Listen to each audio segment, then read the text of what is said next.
Hey everyone, welcome back to the world.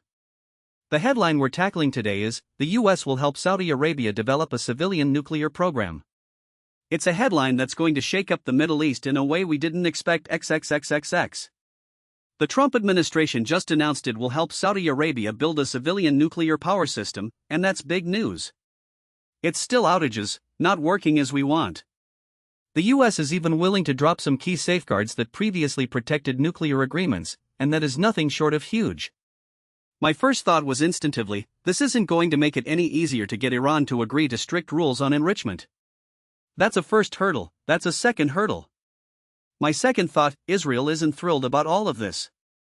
We're barely 2 hours into the conversation. I was thinking, why does the US want to do this? So I dial up the veteran White House correspondent and in-house nuclear expert, David Sanger. I want to hear how this changes nuclear proliferation ideas. Trump first kicked off talks in his first term, saying we will get Saudi Arabia a nuclear program. Those talks continued under President Biden.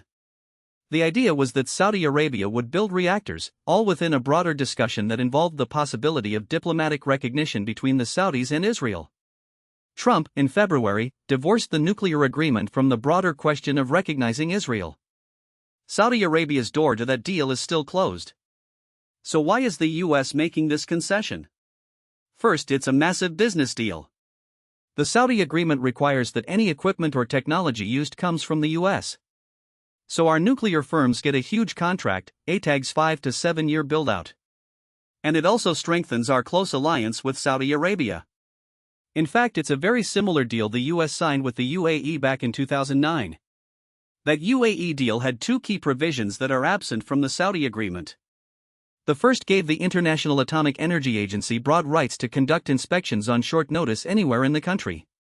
Saudi Arabia declined that and said no. The second big restriction was that the Emiratis committed not to enrich uranium or reprocess plutonium, essentially committing no nuclear weapons fuel production. In the Saudi agreement, there is no such commitment, only an agreement that the US and the Saudis will study whether enrichment is economically feasible. Now let's get to the science of proliferation. The risk there is the Saudis developing nuclear weapons using the civilian power system, and it's a concern just like what happened when we had Iran. If the Saudis end up buying their fuel from abroad and handing back the nuclear waste from the back end, then there is less risk, because there is no domestic supply chain. But this deal is written in a way that the Saudis are not committed to that safe path. And non-proliferation experts warn that creates real issues. To wrap it up, the headline, the US will help Saudi Arabia develop a civilian nuclear program, is obvious. The reality is that the US wants to keep new revenue streams and a key ally more firmly in place.